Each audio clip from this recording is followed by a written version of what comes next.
नमस्कार दोस्तों, मैं doctor A K Srivastava expert online study point में पुनः आपका स्वागत करता हूं। आज मैं आप लोगों के बीच प्रीपोजिशन लेकर के आया हूं। वो भी प्रीपोजिशन क्या, करेक्ट यूज ऑफ प्रीपोजिशन। हम प्रीपोजिशन का यूज कहाँ सही करते हैं, कहाँ हमसे गलती हो जाती है, what is the proper use of, what is the correct use of preposition, यह मैं बताने का प्रयास कर रहा हूं। पहले तो हम यह जानते हैं प्रीपोजिशन है क्या। प्री मीन्स पहले, पोजीशन मीन्स स्थिति। प्री मीन्स पहले, पोजीशन मीन्स स्थिति। बहुत ही सिंपल है। प्रीपोजिशन संबंध बताना, संबंध बोधक। Preposition is a word used before a noun और नाउन। यह एक ऐसा शब्द है जो किसके पहले यूज होता है, नाउन अथवा प्रोनाउन के। To show its relation with the other words of the sentence. यह वाक्यों में other words of the sentence लिखा है। टू शो इट्स रिलेशन, यह वाक्यों में क्या करता है, वाक्यों में जो अन्य शब्द है उससे नाउन या प्रोनाउन का संबंध बताता है। क्या संबंध है, संज्ञा का या सर्वनाम का वाक्य के दूसरे शब्दों से संबंध बताता है या दिखाता है। प्रीपोजिशन तो देखें, जैसे आन आता है, किताब है, मेज है। किताब मेज पर है तो किताब इधर मेज, ठीक है। तो यह क्या है, यह संज्ञा है, किताब भी मेज भी। इन दोनों के बीच में पर जो शब्द है वह प्रीपोजिशन है, क्योंकि प्रीपोजिशन इज ए वर्ड, एक ऐसा शब्द है क्या जो बताता है संज्ञा अथवा सर्वनाम का वाक्य के दूसरे शब्दों से, वाक्य में जो दूसरे शब्द है उनके साथ संबंध बता रहा है। किताब का उस मेज पर जो संबंध है, तो मेज से संबंध क्या बता रहा है, पर बता रहा है। उसी पर है यह किताब, यह जो किताब है वह पर है किस पे, अन्य वाला जो शब्द है वाक्य में, जो दूसरा शब्द है मेज, उस पर है, यानी इनके साथ संबंध बताया पर लगा करके। पंखा मेरे सिर के ऊपर है। पंखा क्या है, मेरे सिर के ऊपर है, तो मेरा सिर है, पंखा है, पर। तो यह पर क्या है, यह पर प्रीपोजिशन है, ठीक है ना। मैं कमरे में हूं, मैं यानी मेरा जो संबंध है उस कमरे से है, क्या है, मैं लगा दिया गया, मैं बनाया तब क्लियर हो गया, मैं लगा करके कमरे और इनके बीच में ही संबंध है कि वहीं पर है, ठीक है। तो यह in, on, at, upon, into, after, before, above, below, etc, इस तरह से बहुत से प्रीपोजिशन हैं। तो करेक्ट यूज कहाँ पे एट, कहाँ पे ऑन, कहाँ पे इन, कहाँ पे इनटू लगेगा, यह जानना जरूरी है। करेक्ट यूज ऑफ प्रीपोजिशन, तो प्रीपोजिशन जो भी हमको जानकारी है उसका हम सही तरीके से कैसे यूज करें, जरा देखें। यूज ऑफ एट, एट का प्रयोग छोटे स्थानों के नाम के पहले में के अर्थ में होता है।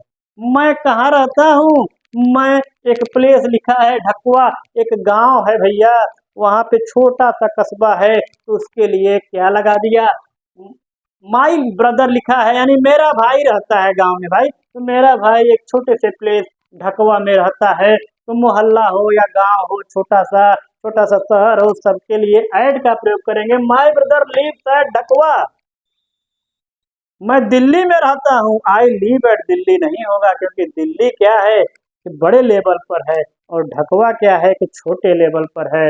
वह प्लेस जो छोटा लेवल पर हो, ठीक है ना। दिल्ली के अंतर्गत बहुत से चीज आ जाएंगी, इलाहाबाद के अंतर्गत बहुत से, यानी इलाहाबाद क्या है, इलाहाबाद एक मंडल है, मंडल के अंदर क्या आएगा, जिला आएगा, जिला के बाद क्या आएगा, जिला के बाद जो है तहसील है, ब्लॉक है, यह लेवल है। लेकिन यहाँ पे ऐसा कुछ नहीं है, केवल एक प्लेस है, इसके अंदर आने होने वाला कुछ है नहीं, ठीक है ना। तो देखें, ऐड का प्रयोग करते हैं। ऐड का प्रयोग लक्ष्य के अर्थ को व्यक्त करने के लिए, लक्ष्य का मतलब नहीं, लोग कहते हैं look at the white board, इस पे देखो, व्हाइट बोर्ड पर देखो, तो व्हाइट बोर्ड पर देखो, तो ये क्या कहने का मतलब, लक्ष्य है ना, तो ऐड लगा दीजिए ना, लुक एट। स्माइल एट, वह मुझ पे मुस्कुराया, स्माइल एट।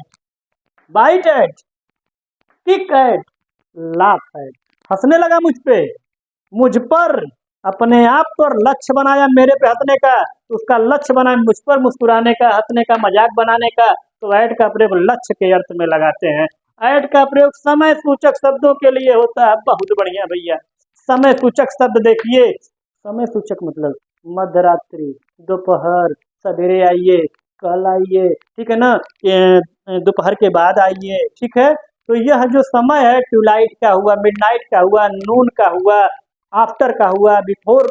आफ्टर बिफोर का मतलब क्या, यानी कि आप जो है मध्य, यानी कि आज के दिन जो 12 बजे के बाद जो समय है आ रहा है, इस 12 बजे के बाद वाला जो समय आ रहा है, ठीक है ना, उस समय में आप आइए। यानी समय जहाँ पे इंडिकेट कर रहा, उस शब्द में समय प्रतीत हो रहा हो, तो वहां पे क्या लगाएंगे, एट का प्रयोग। मैं मध्य रात्रि तक पढ़ता हूँ, at midnight, at midnight, at midnight, at night, आज रात में मिलेंगे, at night, at noon, at twilight. तो समय के लिए एट का प्रयोग, यानी कि समय सूचक शब्दों के पहले एट का प्रयोग करेंगे। एट का प्रयोग कीमत दर चाल को व्यक्त करने के लिए, यानी कि मैं दूध बेचता हूँ 20 रुपए प्रति लीटर, तो 20 रुपए प्रति लीटर बेचता हूँ, तो यह क्या है, दर बता रहा है। तो दर के लिए क्या हो गया, एट। 20 रुपए प्रति लीटर के हिसाब से बेचता हूँ मैं दूध, ठीक है ना, मिल्क बेचता हूँ, तो यह क्या है, एट लग गया। I got that book at ₹50, मैंने यह किताब कितने में पाया, 50 रुपए की दर से पाया, तो क्या हो गया, ₹8 लगा दिया। ऐड का प्रयोग अस्थाई बताने के लिए किया जाता है, टेम्पोररी एक्शन बताने के लिए किया जाता है। तो टेम्पोररी एक्शन क्या है, वह काम पे है, ये टेम्पोररी काम है ना, जब तक करेगा करेगा फिर चला आएगा, ही इज एट वर्क। तो ये एट का प्रयोग हो गया टेम्पोररी एक्शन के लिए। पुनः देखें इसको, एट का प्रयोग उम्र तथा अवस्था को व्यक्त करने के लिए शब्दों के करने वाले शब्दों के पहले होता है। My brother died at the age of 60, यानी 60 वर्ष की उम्र में मेरा भाई क्या हो गया, डाइड मर गया। उम्र में अवस्था बताया, एज क्या थी, 60 थी। तो यह एट, एट का प्रयोग कुछ मुख्य शब्दों के पहले होता है। कुछ मुख्य शब्द ऐसे हैं जहां एट लगाना ही पड़ेगा। मैं घर पे हूँ, एट होम। स्टेशन पर हूँ, एट द स्टेशन। पार्टी में हूँ, एट अ पार्टी। स्कूल में हूँ, at a school. At the airport, airport पे हूँ भाई, आ गए, हाँ, at the airport. At a theatre, theatre में हूँ। At a lecture. समझ रहे हैं ना, यह कुछ मुख्य शब्द हैं जिनके पहले ऐट का, और भी हैं, ऐट का प्रयोग हम करते हैं। तो यह करेक्ट यूज ऑफ ऐट है। इसलिए बताया कि इन मत लगा दीजिएगा, मे के सेंस में आ जाए, पे के सेंस में, पर के सेंस में नहीं। यह चीज लक्षण दिखाई दे रहा हो तो क्या लगाएंगे, ऐट। क्या लगाएंगे, ऐट। यूज ऑफ ऐट, वो भी कैसा use, correct use of at का प्रयोग करेंगे। अच्छा लगा हो तो तुरंत का तुरंत इसे नोट कर लीजिए, और क्या करिए, लाइक करिए, सब्सक्राइब करिए, और तुरंत फॉलो करिए, और शेयर भी कर दीजिए। धन्यवाद।